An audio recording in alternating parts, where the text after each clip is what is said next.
Hi folks, how you doing? It's James JT at the movies and we're back for episode 22 of Debriefing 007. Today's episode we're going to take a look at the shortest James Bond movie that's been made to date, 2008's Quantum of Solace.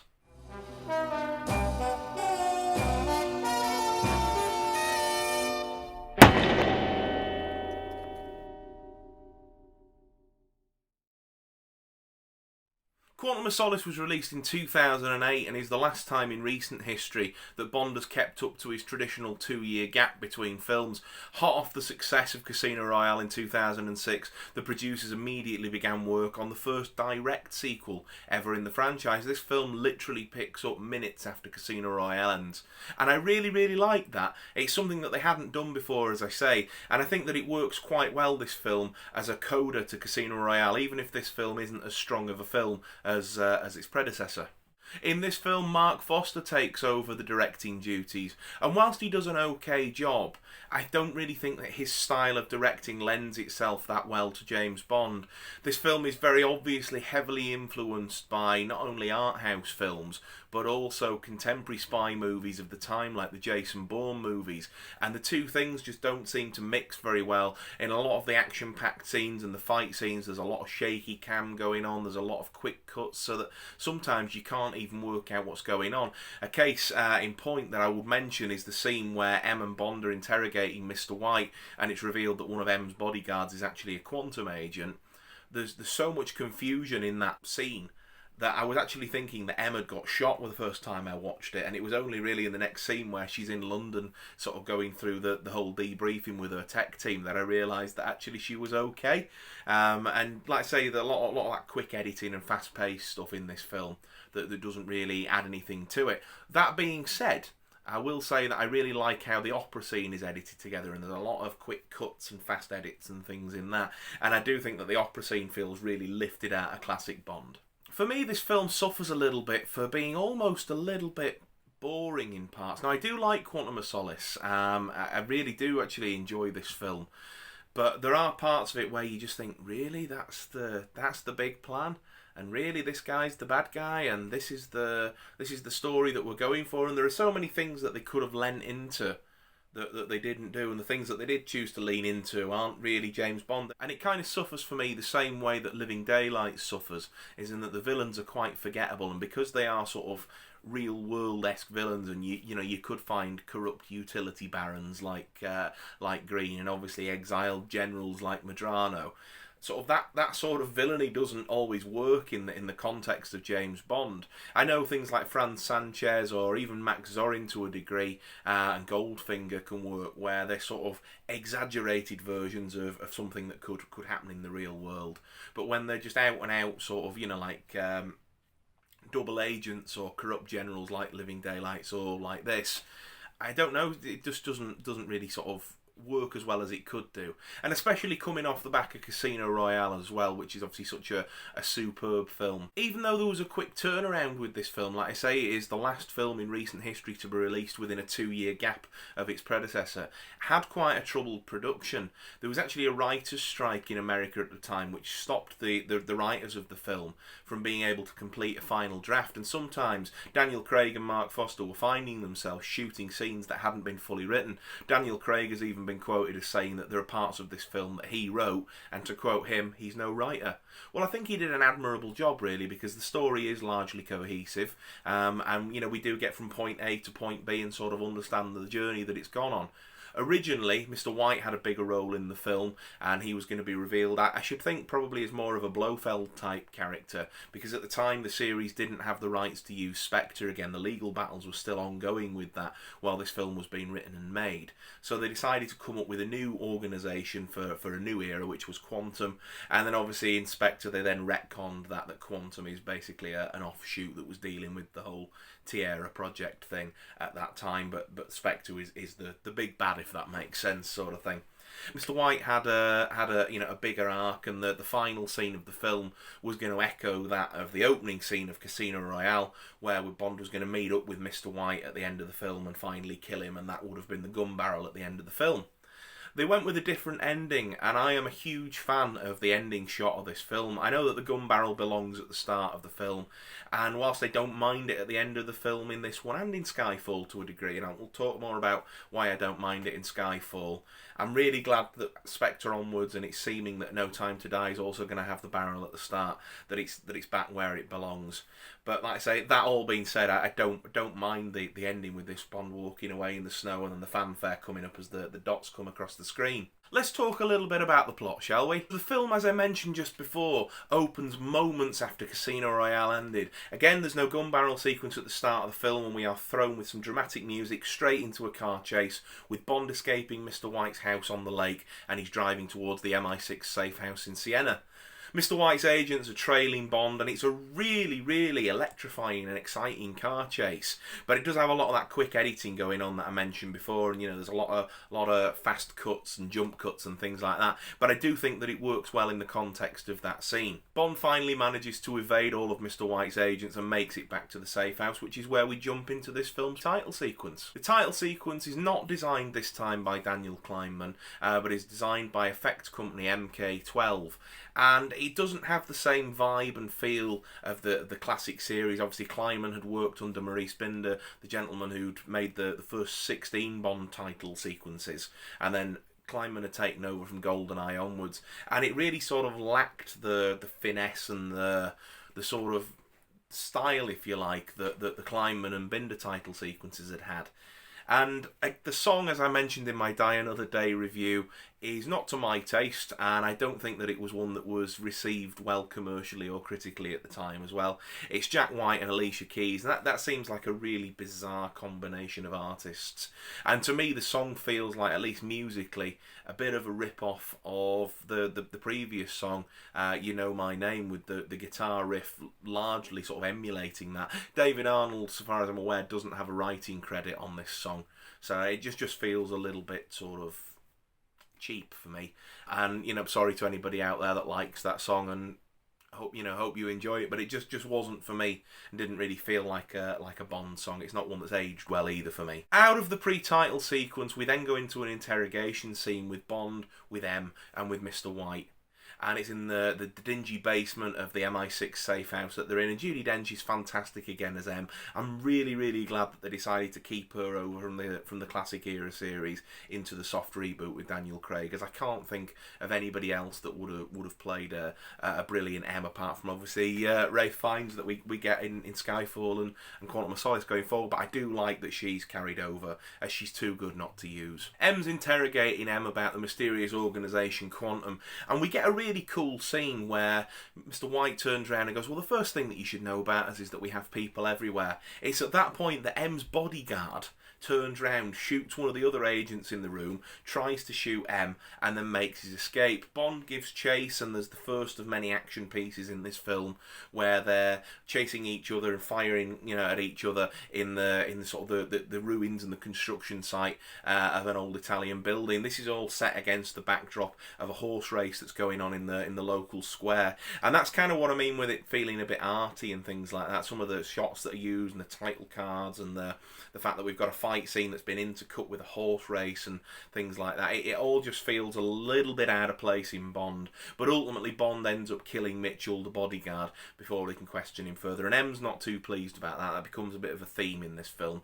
Mr. White, of course, escapes in all the commotion, and then we don't see him again until later on in the film. After returning to London and investigating Mitchell's flat, Bond and M realise that Mitchell had a contact in Haiti, and Edmund Slate, who is somehow involved in this conspiracy. Bond heads to Haiti and finds out that Slate is actually a hitman with the task of killing Camille Montez, this film's leading lady. Though she's the first leading lady in the series to not share a romantic relationship with Bond. They share a kiss at the end, but I would say that it's largely platonic, and that they have more of a friendship in this movie than they do a sort of sexually charged relationship, which again is not the norm, but it actually links in really well with the fact that Bond is grieving over Vesper, and likely wouldn't get involved. I mean, there is a love scene between Bond and Fields, played by Gemma Arterton later in the film, but that just sort of plays into Bond sort of almost manipulating that character to sort of get what he wants in terms of pursuing the investigation rather than pursuing the young lady. It's also revealed that the hit on Camille has been sanctioned by her ex-lover and this film's leading villain, Dominic Green. After escaping Bond and the other hitman that was sent after her, Camille heads back to Green's headquarters in the marina of the town that they're in, and the two of them have a bit of an argument. And it's at that point we're introduced to the secondary villain of this film, General Medrano. He's an exiled Bolivian general that wants to stage a coup in Bolivia so that he can become the country's new president. Medrano had actually killed Camille's family years ago, and the reason that Camille was interested in Green in the first place was because of his connection with Medrano, as she wants to hunt Medrano down and kill him as revenge for what he did to her parents years previous. Green agrees with Medrano that he can stage the coup in Bolivia in just under a week, and that in that week's time Medrano will be back in charge as the president, and that they can already get several United Nations countries to sign off on the official leadership. All Green wants in return is the rights to a barren piece of desert that is seemingly worthless in the deserts of Bolivia. Medrano tentatively agrees, and Green offers Camille as something to tentatively sweeten the deal. Bond manages to rescue Camille from Medrano, who is at first ungrateful. A boat chase then ensues where Camille is knocked out. Bond leaves her with an attendant at a pier before following Green to Austria, where he stalks Quantum to an opera. Meanwhile, we catch up with Green, who's having an interrogation with the CIA on his private plane. We're introduced to a secondary villain of sorts of the film, and that is Gregory Beam. He's Felix Leiter's superior, and the pair of them are working as the head of sections for the CIA in South America. Green and the US have agreed a non-interference deal in the Bolivian coup, so long as the US get rights to any oil that's found in the deserts that Green's been promised. Bond infiltrates Quantum's meeting at the opera, and in a quite amusing scene where Bond tells them over the frequency that they're on the radio, "I think you people should find another place to meet." He takes some pictures so that he can soon identify who the high-ranking members of Quantum are, and a gunfight and chase soon ensues. Bond ends up on the roof in a short scene with a chap that's revealed to be the bodyguard of special advisors to the British Prime Minister. Bond throws him off the roof after the agent refuses to give any details as to who he's there working with, and as he falls on the floor, Dominic Green's men kill him to make sure that there are no loose ends. Back in London, M assumes that it's Bond that's killed the special agent and revokes his licence to kill and his passports and his credit cards, and says that he needs to come in for debriefing. Bond, of course, ignores this and heads to his old friend Rene Mathis, who has actually been proven innocent between the events of Casino Royale and Quantum of Solace. Mathis and Bond then head to South America, where they're met at the Bolivian airport by Agent Fields, played by Gemma Arterton. This is a character out of the Ian Fleming stories that hasn't been used yet. Her first name genuinely is Strawberry Fields. And there's a little bit of a joke in the film that's played on with that when Bond tries to ask what her first name is and she won't tell him. She's, "Nope, it's just Fields." But then obviously in the end credits it's revealed that she is Strawberry Fields, and I like that. Again, the title of the film, if I'd not already mentioned, Quantum of Solace, is taken from an Ian Fleming short story, though none of the actual short story makes it into the film's narrative, if you like. Later that evening, Bond seduces Fields, and then the pair of them head to a fundraising party that's been hosted by Green. At the party, Bond rescues Camille from Green just as she's about to be killed. The pair of them then head off. The Bolivian police then pull Bond and Camille over and ask them to open up the back of the car, where it's revealed that Mathis is there unconscious. The police then shoot Mathis, unfortunately killing him. Bond uses Mathis as cover as he shoots and kills the two policemen. As Mathis is dying in Bond's arms, he begs him to forgive himself and to forgive Vesper for what's happened. And it's a really, really moving scene, is that. I think that the relationship between Bond and Mathis is really, really showcased well in that scene, and you can sort of see the pain that Bond's going through, and you can also see how distraught Camille is by all of this. It's later on revealed in the film that she has had some sort of military or secret agent experience, but you can tell that largely she's a bit of a rookie to everything that's going on, and this is more of a personal vendetta for her than it is a government-sanctioned mission. The following day, Bond and Camille survey Quantum's desert, the one that they've managed to acquire in the deal for the coup with Bolivia. Bond's plane is then damaged by Bolivia fighter jets. However, in some tricky manoeuvring, Bond manages to get the two jets to destroy each other. The plane is unfortunately damaged beyond repair, and Bond and Camille have to parachute out of it. It's a last-minute thing with the chute opening, but ultimately it breaks their fall and saves them from dying on impact. They land in a sinkhole and realise that there's no oil, but that actually Quantum have been building dams to stop the Bolivian government from being able to access their country's fresh water supply, which would ultimately give them a monopoly on the utility. Bond heads back to his hotel where he finds M and a horde of MI6 agents waiting to bring him in. Fields has been killed, and in a scene that is definitely lifted out of Goldfinger and paying a not very subtle homage to it, Fields has been killed by being drowned in crude oil, and she's there laying on the crisp white sheets of the bed, covered in the black and brown oil. And it's a nice little nod and a wink for Bond fans, really. It's an interesting one for sure, but it's a really, really good scene. I do like the hotel escape scene where M's giving a voiceover as to what's going to happen. You'll hand these gentlemen your gun, they're going to escort you to a plane, and you're going to go back to London, and etc, etc. And then Bond makes an escape in a lift. He has a really, really brutal fight while he's handcuffed and he's headbutting and he's kicking these chaps, and ultimately makes his escape. It's at that point that Bond catches up with M again, and she realises that Bond is actually onto something and that there is definitely a case here that needs to be solved. Bond then meets up with Felix Leiter, who tells Bond that the final exchange for the coup to take place is going to be finalised at a hotel in the Bolivian desert. Felix then, who's still a good guy and still on James's side, tells Bond to escape before the CIA turn up and arrest him.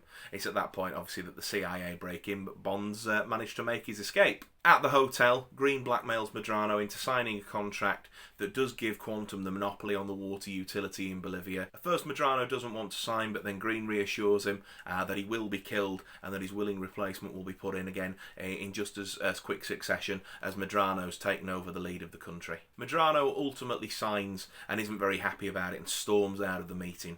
At this point, Bond and Camille have infiltrated the facility. Bond kills the chief of police, who'd actually been an ally of Mathis's that we'd met earlier in the film, and was the gentleman who betrayed Mathis and was why he ended up unconscious in the boot of Bond's car. Bond then tracks down Green, and the pair of them have a confrontation, with Green trying to kill Bond in an axe. In all the commotion, the hotel has actually caught fire and is slowly being engulfed by the flames. And it makes a really visually stunning end battle, but actually in terms of what's going on in terms of the story, it's a little bit lacklustre. Camille finally gets the upper hand on General Medrano and gets to kill him and avenges her family in the process, but then the flames engulf the room that she's in, and the trauma of her childhood then comes to the forefront, and Bond has to rescue her. The hotel blows up, but Bond, Camille and Green manage to escape. Bond interrogates Green and then drives him into the middle of the desert, leaving him there to fend for himself. He leaves him with a can of motor oil as his only source of drink and says, quite coldly, "Bet you make it 20 miles before drinking that." As Bond and Camille head back to the local town, they share a kiss goodbye. And like I mentioned earlier on in this review, it's really not a sort of a loving kiss or a sexually charged kiss or anything like that.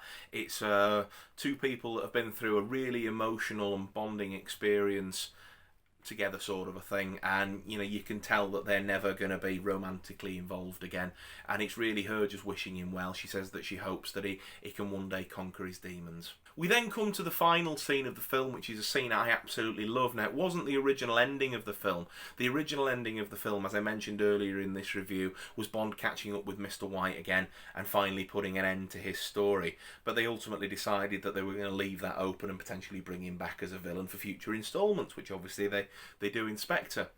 Instead, we get a scene in Russia which is absolutely brilliant. It's revealed that Vesper's lover is actually still alive and he's actually a Quantum agent, and his assignment by Quantum is basically to seduce ladies that are working in high-powered positions such as Vesper in the Treasury, and basically get them to divulge government secrets or turn double agent for basically the sake of their love, and he's quite good at it. Bond breaks into his apartment where he's actually with a young lady working for Canadian intelligence. Bond explains to the Canadian intelligence agent what's going on and asks her politely to leave. It's at that point that we assume that Bond has killed Vesper's lover, as he's been killing all the leads in the film and basically taking out his anger and his pain on anybody that's been remotely involved in Quantum and indirectly responsible for Vesper's death. But this time Bond doesn't kill him, he actually leaves him to be arrested by MI6 agents, and Bond and M share a quick conversation in the snow. M reveals to Bond that Green had been found dead in the desert, with motor oil in his stomach but also 2 bullet holes in the back of his head, meaning that Quantum had finally caught up with him and killed him for failing. Bond pleads ignorance to this in a really cool scene, and M says, "Bond, we need you back." Bond sort of coyly responds, "Well, I never left." And as he walks off into the snow, he drops Vesper's necklace from the first film, and the film fades to black. It's at that point that the gun barrel sequence comes up against the blaring Bond theme, and then the gun barrel sequence dissolves into the film's logo and the credits begin. This film for me is it's a bit of a weird one. I'm an apologist for it. I do quite enjoy it.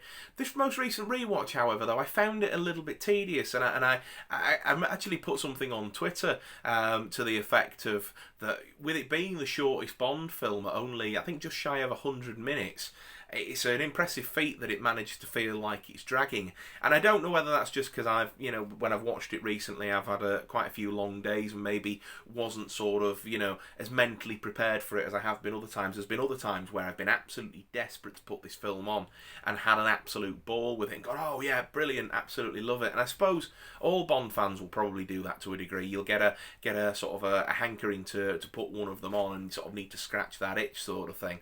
But this time I think I saw it a bit more objectively for maybe not being as in the mood and as hyped to watch it. There are definitely some really strong points to this film. I think Daniel Craig, again, is superb as James Bond. As I said in my Casino Royale review, he is the one consistent thing throughout his tenure of films, is his portrayal of Bond. It's absolutely brilliant. Again, Judi Dench is absolutely superb. Olga Kurylenko, playing Camille Montez, is a really, really great leading lady opposite Bond. Felix Leiter, again, played by Jeffrey Wright, is superb. The villains are the weakest point of the film. Dominic Green he's not really scary, is he? And I think that they really should have probably done a bit more with General Medrano. I think that chap had a much more commanding presence on the screen, and it's a shame that they couldn't have lent into that a little bit more. I would have liked to have seen a bit more done with Jesper Christensen's Mr. White as well, but ultimately they decided to keep him out of the film and save him for future sequels.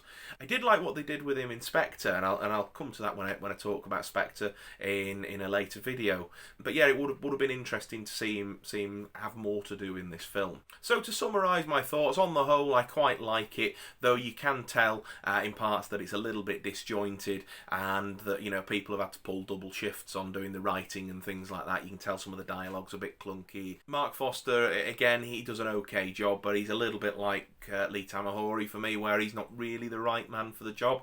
Daniel Craig obviously ultimately recommended him for the role and saw something in the works that he's done previous. I don't know if I've actually seen anything else that Mark Foster's done, so I can't really comment on his directing style as a whole, but I just think for this film he was possibly not the right choice. And it was a real shame that maybe Martin Campbell couldn't have stayed on and done the sequel as well, just to really keep that tone that he established in Casino Royale running through the two films. Based on this recent rewatch, I think that I'd rate this film 6 out of 10. So there we are, folks. That has been my thoughts, my ramblings, my review of 2008's Quantum of Solace. I hope you enjoyed this video. Of course, as always, let me know your thoughts down below in the comments. I'd love to know what you think of this film. I know that it can be quite a divisive one, and like I say myself, I've had that journey throughout the years. I loved it when it first came out, went off it a bit, loved it again. This most recent rewatch for me, I came out of it feeling a little bit meh. So, I get that it can be a divisive one, but now that Craig's tenure's coming to an end and we can see where it all fits into the overarching story that they've had going on, how does it fare for you guys on rewatches? I'd love to know down below. Don't forget to leave the video a thumbs up if you've liked it, and if you haven't subscribed to the channel, please think about doing so. Of course, I'd love to have you stick around for future videos, and of course it helps the channel to grow as well. Above all else, folks, take care of yourselves, and I look forward to seeing you again really, really soon in the run-up to No Time to Die as we take a look at 2012's Skyfall.